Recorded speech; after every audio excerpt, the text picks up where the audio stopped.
Shamir, how is the protocol to the heart technique? It could be sitting, it could be lying down on the bed, it could be walking. The answer is yes to all of that.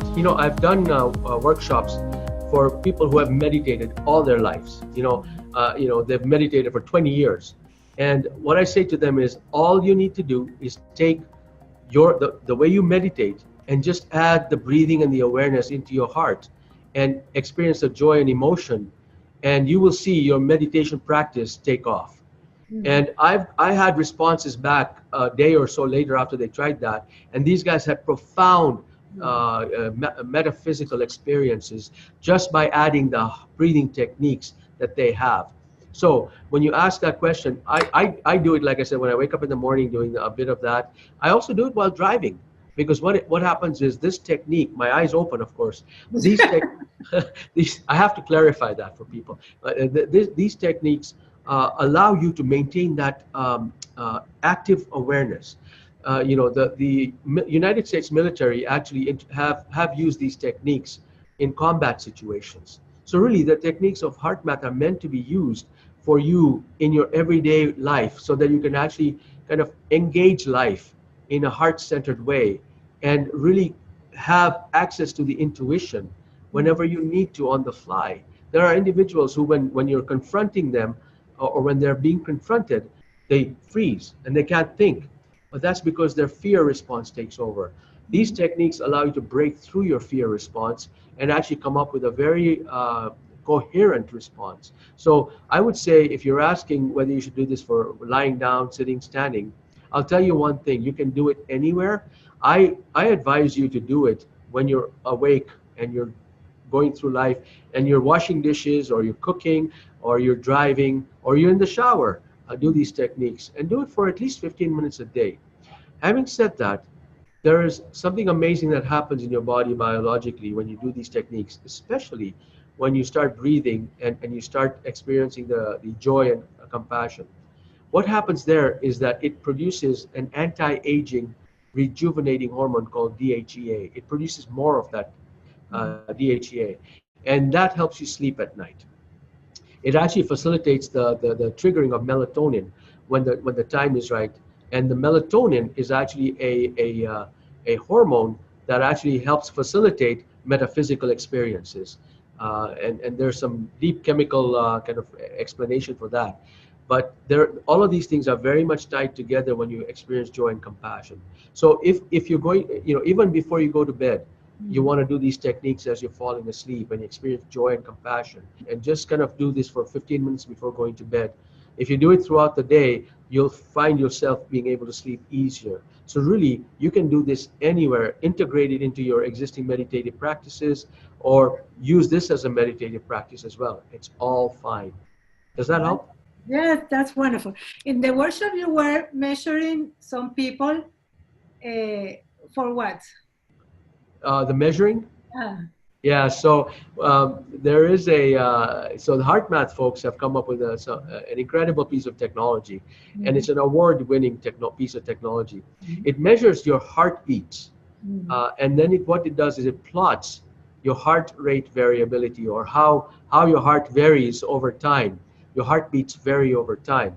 And when you go to a physician and you check the pulse, the physician may say that it's 60 beats per minute or 80 beats per minute. That's just an average, but every heartbeat has a separate distance between it. So the first heartbeat may be this wide, then the next heartbeat may be a little longer and a little longer. And the wider the variation of your heartbeats on a beat-to-beat basis, the more resilient and the more connected you are, more healthier you are. You can bounce back from colds and adversities. You may not even catch colds if there's the wide range between your heart rate.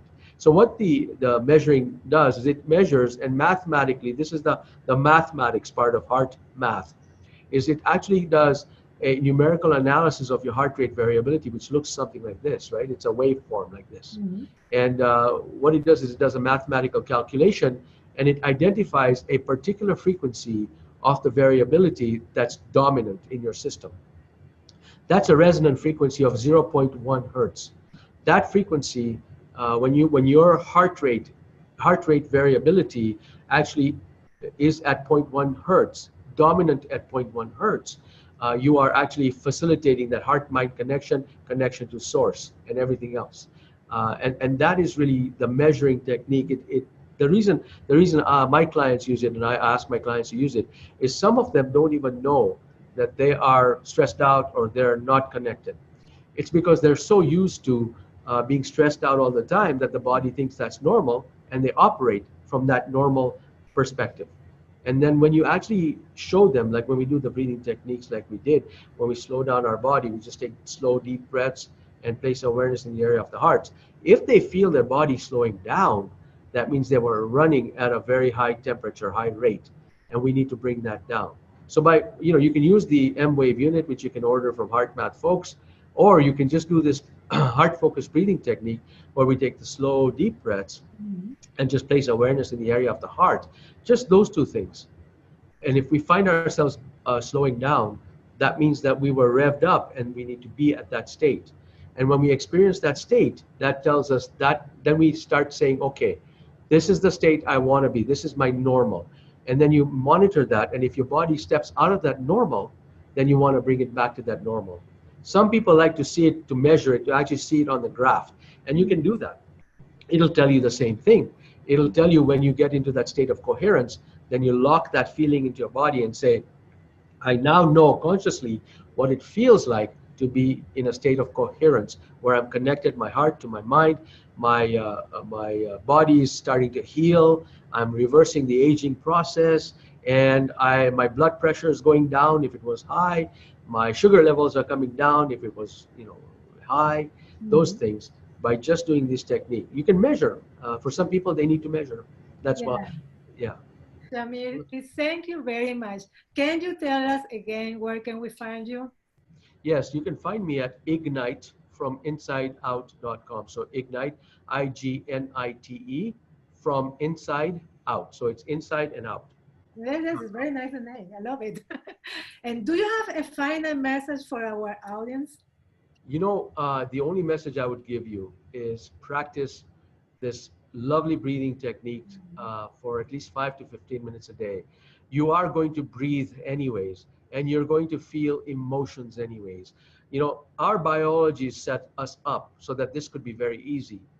Let me quickly share with you what happens to the signals that come from your body to the brain. When it comes to the brain, it passes through a limbic system, which is your feeling center. And then it goes to the frontal lobe, which is your thinking center. You're always, before you even start thinking, when you say I'm starting to think, it's because it passed through the feeling center. You're always going to feel. You're always going to breathe. That's a given. Why not choose how you feel? Why not choose how you breathe? And the way you feel is the emotions that you feel. Choose those emotions. Choose the way you breathe. That would be my advice to everybody. That is wonderful. Thank you so much. I mean, My pleasure. Thank you, thank you. It was beautiful, this interview. It was a pleasure to have you here. It was lovely. Thank you so much.